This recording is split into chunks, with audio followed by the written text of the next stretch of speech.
Let me. I feel like I'm watching Animal Planet, man. I'm watching some snake catchers in the Everglades. All right, That's that's the thing. probably too much information. But yeah, I feel like I'm watching Animal Planet. I used to go to sleep to Animal Planet. It's That's on my brother. yeah. Let me tell you something. My mother, I don't know how to say this in a way that I should be saying it, so I'll just say it this way. Um, my mother would have us going to sleep to. You remember the movie Predator? Yeah, I'm not done. Predator, Aliens, right? With Sigourney Weaver, yeah, Aliens. yeah, You know the whole mouth that opens and another mouth comes out of it. yeah. And Thriller. Thriller. We would go to sleep to that. Did you? Interesting. Yeah, like all these are like horror sci-fi movies, and every single night, like my mother would like play like these movies, and that's how she would fall asleep. And as a little kid, I'm like,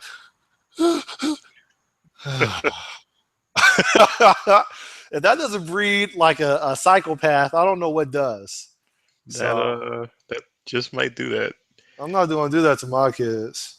They gonna watch Animal Planet to fall asleep. Um, yeah. Did you require a television to go to sleep at night? Yeah, pretty much most of my life I like had the TV on, like going to sleep. It wasn't until I was pretty much out of college and yeah, by like living alone by myself, I started like sleeping without the TV on. Yeah. Don't know why. Um, but yeah, Yeah. most of the time I go to sleep to Cartoon Network Cartoon Network, or the Adult Swim at that point. Adult Swim channel with Family Guy and Futurama and all that. Yeah.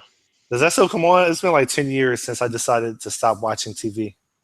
Family Guy does. Futurama, no, it doesn't. Okay, okay. Family Guy was funny, but it was a racist cartoon show. But Well, well, yeah. It yeah, was all yeah, over yeah, it's all over the place. yeah, yeah. I guess you would call it crude humor. I don't know if any other name for it. Yeah, that's definitely the way to put it. So what's been up? Like honestly, it is what it is. But like I'm asking people to talk to me, and I don't know if they're reluctantly agreeing to it. But like I'm still like recording my conversations with people. I wasn't expecting you to accept my invitation again. But like that's what's up. I guess I gotta have someone to talk to now. Like, what Uh, have you been up to? I think it was a couple months since we talked. I don't know. We didn't have President-elect Trump at the time. That was Oh, you're before that. upset about that. Oh. I I don't care. We need to take our country back. My friends get upset Yeah. with me when I say that. I try to say it with the straightest face. I'm like, we're gonna make America great again. And they're like, Scott, you realize you're a minority, right? I'm like, so? No, I Yeah. don't. I'm not even a I, registered voter, man. That was the way I was brought up, though. Religious beliefs and everything else. That I still haven't. I let go of religious beliefs, but I haven't really let go of practices. You know what I mean? yeah, Or I my pick and wife. choose what I practice. Yeah, my wife is like, well, she doesn't vote because of religious beliefs, but I do, and but I don't know. I don't want to get into politics. I really I it's hear not. you. I hear you. Yeah, At the end of this, after I stop broadcast, I think I could guess the religion of your wife, but I'll talk about that after we finish recording. cool. So like, all right, I'm curious what your thoughts are.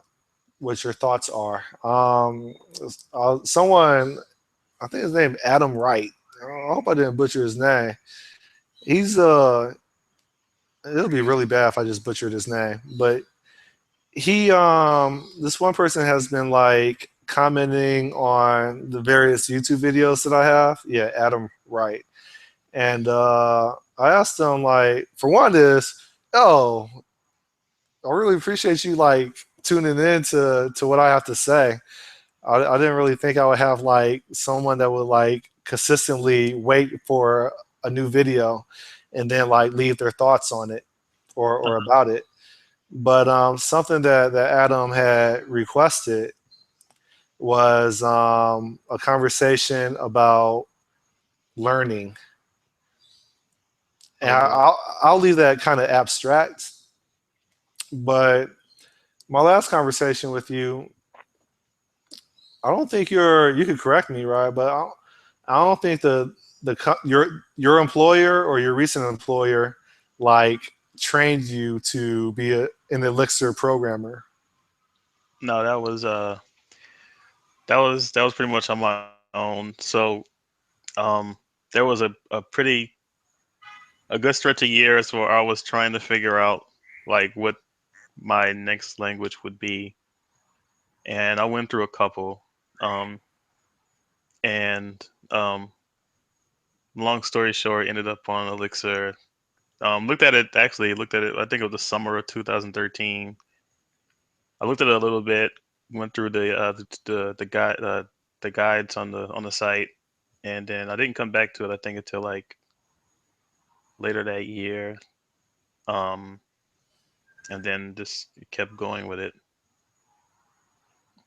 So once you started Elixir, you took a little bit of a break and then you came back and then you just been kind of full throttle in it, at least on side projects or just at home messing around with it. Yeah, pretty much. Yeah,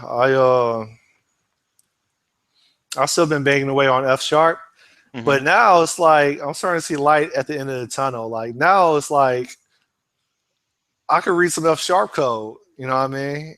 And and now as I revisit these different code katas and learning how really really good for building solutions to problems using these programming languages, I'll start I'll create solutions that are inspired by them via Uh-huh. Stack Overflow. And like now I'm like really starting to have an even better appreciation. In this case, I'm talking about F sharp. Like I learned an alternative, a functional programming alternative for the observer pattern, right? Meaning Uh-huh. it's not the observer pattern, it's an alternative that solution that in object oriented programming I would use the observer pattern for, but in functional programming, there's a different technique that I've learned, and it's like I don't know. To me, it's like really cool and it's really concise and readable. And so like I get really excited, and then I want to, you know what I did when I started going through the design patterns book. I I would brute force a design pattern for everything I worked on. You know what I Oh, mean? oh, yeah. I think a lot of people do that in the beginning. I'm pretty sure I did that. I'm 100% sure I did that. Yeah. So now as I register these various, I'll call them design patterns, even though if they maybe not, if maybe even though they may not have a formal name, I'm going to find a way to brute force some of these general abstract solutions that I've been capturing from Stack Overflow. So, Gotcha. yo, I'm you kind want of to see curious. one? Huh? What's up? What you I was say? kind of curious of you were saying you found like a functional solution to the observer pattern. I'm kind of curious Yeah, let on me that. show you. Let me show you. So I'm gonna share my full screen. I'm gonna share my full screen, present to everyone. You let me launch my Whoa. Visual Studio. I think it's called Business Rules. I'm, Uh, right now I'm seeing like Warp Drive. You're seeing Warp yeah, Drive like Star Trek. Yeah, well, me too. Is it better now? yeah. I guess it's All just right. a splash screen with Visual Studio. I know Visual Studio is your favorite IDE. Yeah. All right. So this is the let me try to zero in. So this is let me. I guess I need to add some more context. Why do I have two of these windows up? Kill that. Kill that. And bring this up and do code kata. Come here. Come here. And then there's a. I'll just click on that. And this is all leading to something. Believe me. All right. So there's a business rules and more business rules. Which one is this? Yeah, this is the more business rules kata. So there's this codekata.com, Uh huh. okay, and I've cherry picked a couple of code katas on here. Uh, are you familiar with code katas? Yeah. All right, cool. So I picked a couple of code katas off of here, and so this challenge is I'll just read it. The rules specify the overall processing of an order can be too or can be complex too, particularly as they often involve waiting around for things to happen. In Kata 16, we had a look at business rules that applied when we received payment for various kinds of products.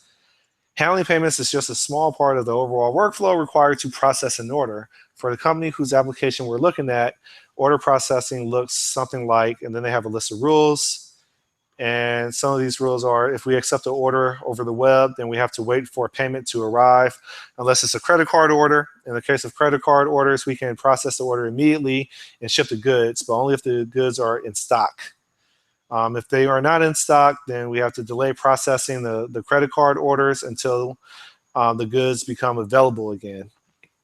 And then there's another one that says we can receive, these are all rules or requirements. We can Right. receive a check in payment of an existing order. So we can receive a check in payment of an existing order, in which case we ship the goods unless they are not in stock, in which case we hold the check until the goods become available. Another requirement is we can receive a purchase order for a new order. Then they say we only accept these from companies with an established credit account. So basically, preferred customers can purchase via a purchase order. And then it says, in this case, we ship the goods, assuming they are in stock, and also generate an invoice against the purchase order. And then they say, at some point in the future, we'll receive payment against this invoice, and the order will be complete. And so there's a list of rules. Yeah, that sounds complicated. I thought it was just gonna be like 1 plus 1. They also say at any time the goods are shipped, the customer may cancel an order.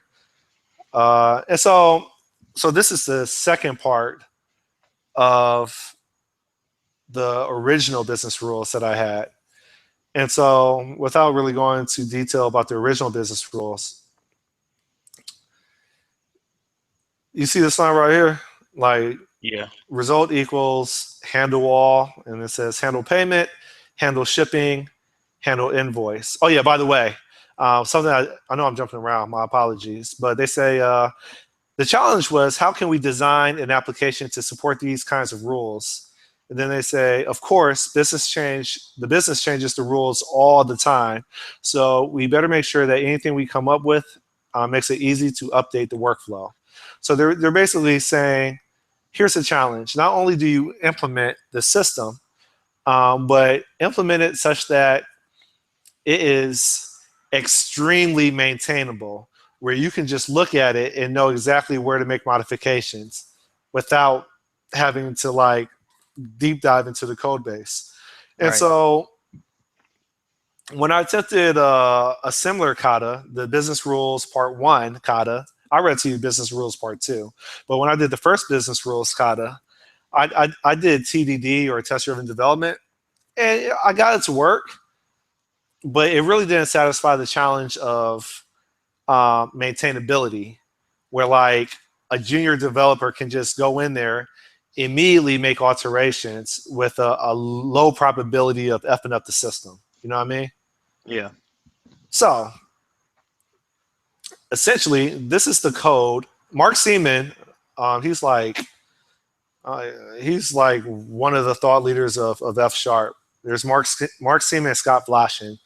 Um, I had posted a code review on, or a request for a code review on Stack Overflow, and so I don't think he reviewed my code. He just wrote his own code to satisfy this challenge, Uh-huh. and it essentially followed this pattern right here.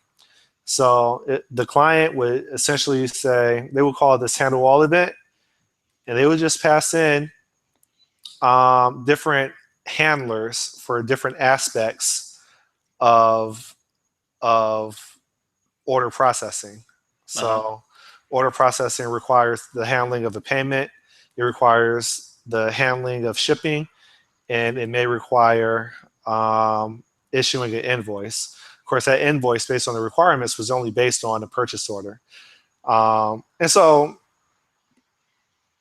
essentially, this is all a developer needs to be aware of. This is all they need to update if they wanted to uh, add a new business rule or remove a business rule based on some product.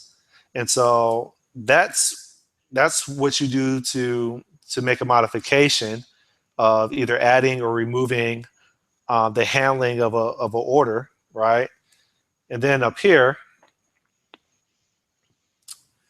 this is I don't know if I told you, but this is F sharp.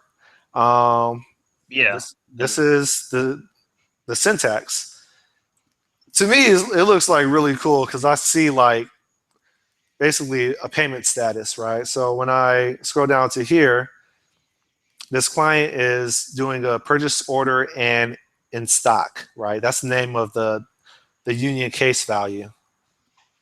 uh-huh. And so I organize it in sections. One is like credit, whether it's in stock or out of stock. Another one Hmm. is using a check, whether it's in stock or out of stock. Another one is the purchase order, in stock or out of stock. And then we have these red-headed stepchildren, which is a purchase order payment or a no payment. And so these all reflect the different statuses of a payment. And basically, I define these, what I also define as a command, right? These are the various commands. The commands related to payments are accept payment, hold payment, or wait for payment. And then you also have a command for shipping and a command for issuing an invoice. So these are the types that were defined, Hmm. which I did not. I have a history of, and I'm curious what you do, which we could talk about in a couple minutes.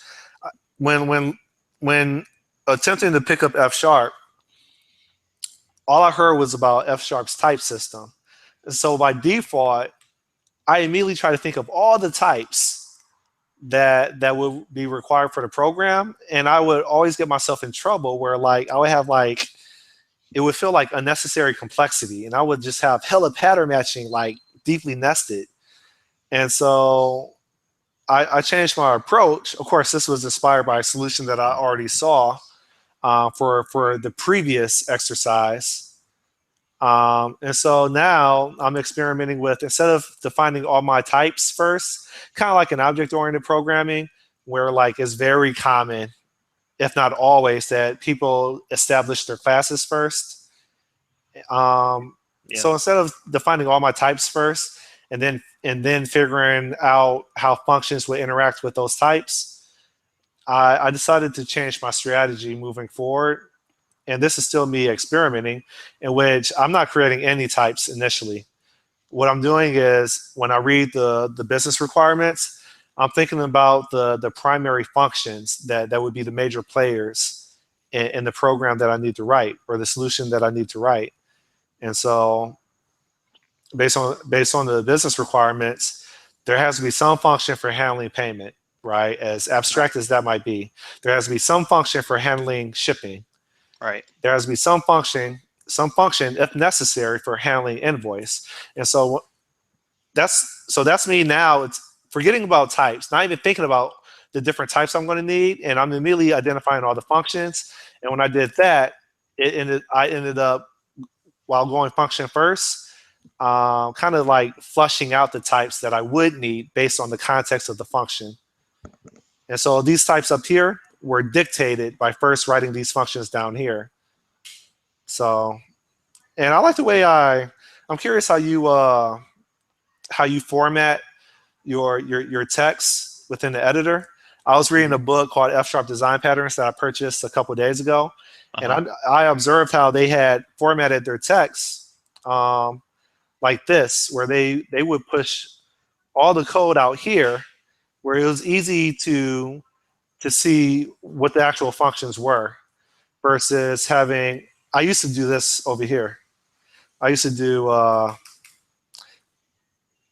used to have all this like way out.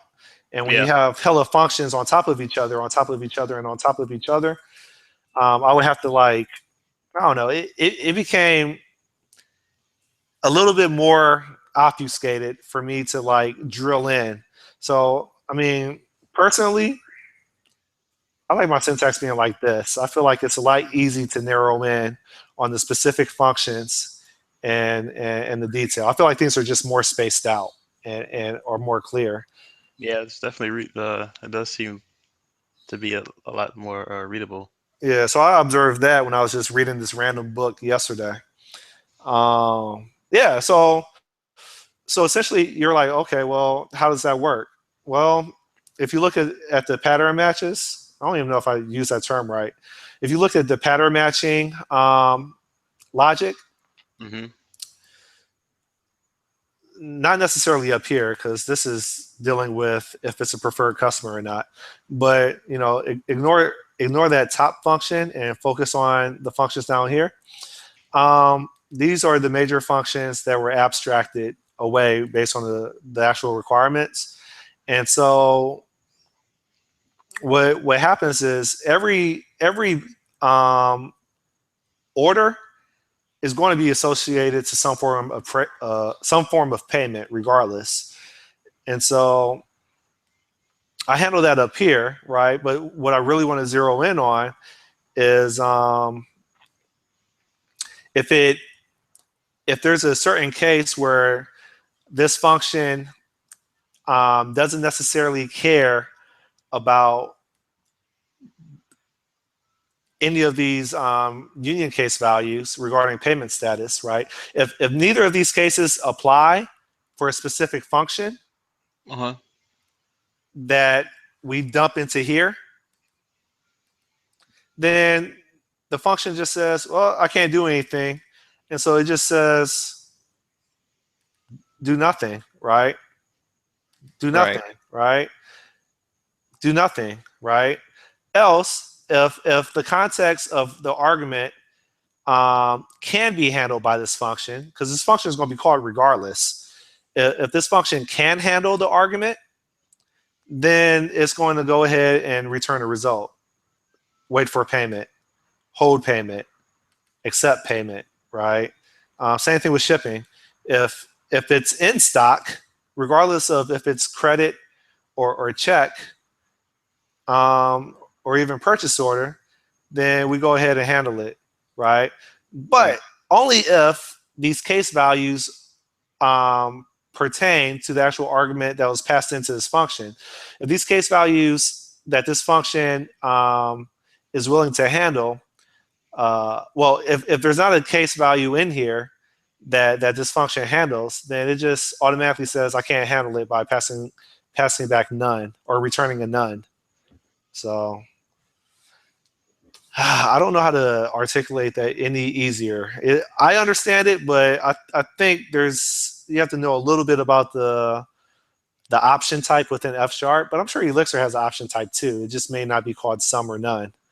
The Uh, option type is essentially the alternative to passing null back. Right? There's no null, no such thing as null right. within F sharp core. So Yeah, I'm pretty familiar with that from my time in Scala and I guess Java has that now too, kind of. yeah. And so the last function, right? If this is the client that handles to actually like process an order, such as a purchase order, and it's in stock, um, but there's no credit for that purchase order, if I go ahead and do this, well, first let me execute all this up here. And I created a video on here for clarity. I posted like 3 videos about this. And then, so I registered all this in my REPL. If I clear that out and then I execute this, um, that's not going to work, right? Because there's no credit for a purchase order. So there's no processing whatsoever. But if I were to do uh, have credit, and I'll go back down here. So it's a purchase order, it's in stock, and it's actually by a client that actually has credibility with us. And I do that, then we see ship it, send an invoice. And because it's a purchase order, we'll wait for them to send us a payment, right? So that's why the payment doesn't show up in here. Ah, okay. And so if I clear that out and I do another argument such as um, credit and in stock, then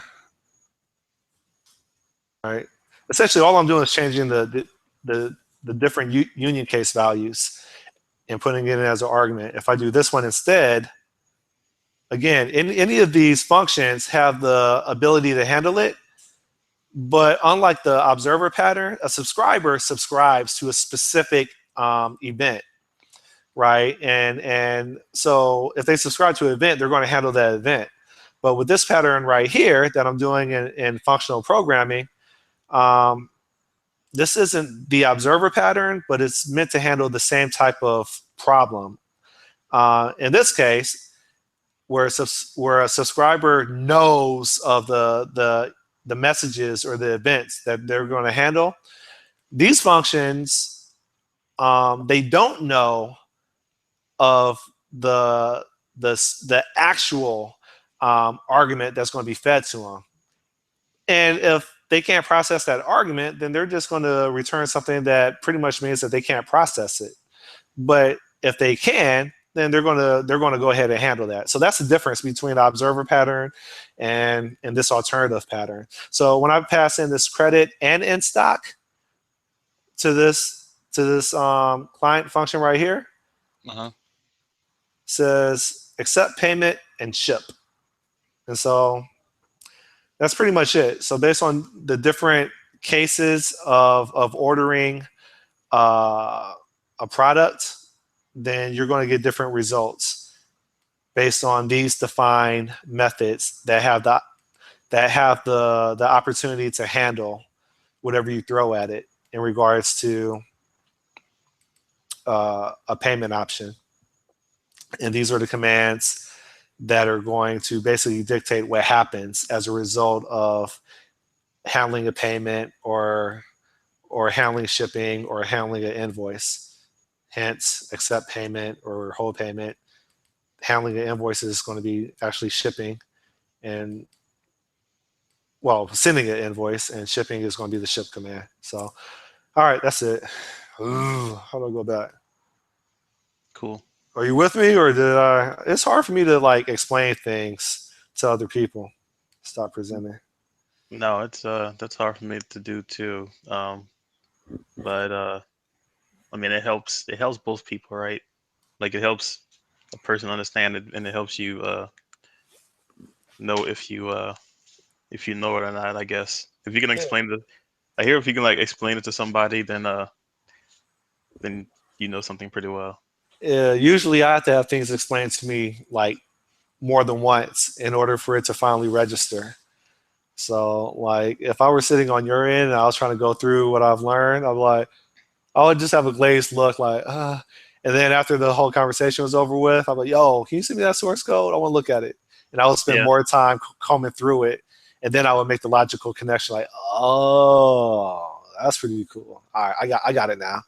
So when someone's trying to explain it to me, and it's my first time seeing it, it's not guaranteed I'm going to make a connection. But if I have my own time to just sit down and marinate, then I'm usually in a better position. That's how I learn. Yeah. I learned I don't know how I learn. I learned by either uh ambition, not ambition. What I want to say, if I want to know it or if I need to know it, I guess. I guess if I want to learn something, then I'll like dig into it. But if it's like something with work, then I'm like, okay, what do I need to know to like complete this task?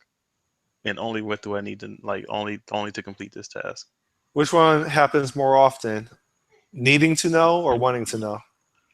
Uh, hold on. Yeah, we're good. Uh, It's okay if you put me on hold. I could like do whatever. I think I'm on mute. So I had Bryan on like 2 months ago, and we were talking about Elixir. I had actually discovered Bryan on this podcast called, I thought it was called Elixir Fountain, and I was listening. Well, like there was a couple of things. Like I listened to Elixir Fountain, even though I know nothing about Elixir or Erlang, but something I noticed is like, oh, he's black. I was like, oh, that's so different from what I'm hearing. And so I actually reached out to him just because I felt like it wasn't something that I always see. And so I was curious to get him on and not really talk about race or anything like that, but more of, I mean, this person stands out and he definitely doesn't fit the stereotype that I see, whether it's at work or even on podcast shows or conferences. And he told me that he's done conference speaking as well. And so he's in New Orleans. I am in Miami right now. Uh, and so that's pretty much the context. And this is our second time talking. So he's very chill, very down to earth, and that's good for me because I don't understand that deep, fully functional programming languages like that. I think Elixir is a pure functional programming language. I'll ask him whenever he comes back. So that's pretty much it. Let me see if anybody attempted to. I don't have any observers on here, but then again, I wasn't really checking. So let me see if I have any comments on here. And I don't see anything. So yeah. Now I hope he comes back. If he doesn't, then I will. I don't know. I think I'm satisfied with just 20 minutes of chatting with them. I'm getting more followers. I'm starting to get more and more followers. All right. So let me go back to Hangouts. I don't know what else to talk about. I wish I could pause this, but I guess I'm live streaming. All right. So what else I want to talk about while he's incognito? Well, I posted a really controversial YouTube video a couple hours ago, and I got some. hey, I'm You got to go. yeah, Hey, no problem. It's been good. We'll catch up another time. yeah, have to do daddy duties. Hey, that's a priority. So Yeah. we're good. We'll catch up. Thanks. Oh, alrighty. Talk to you later. All right. Bye. Bye. He's offline. All right. Yeah, I'll put up a really controversial video. You can look at my YouTube channel for that. Someone said that I sounded really arrogant and that there is perhaps a better way that I could have communicated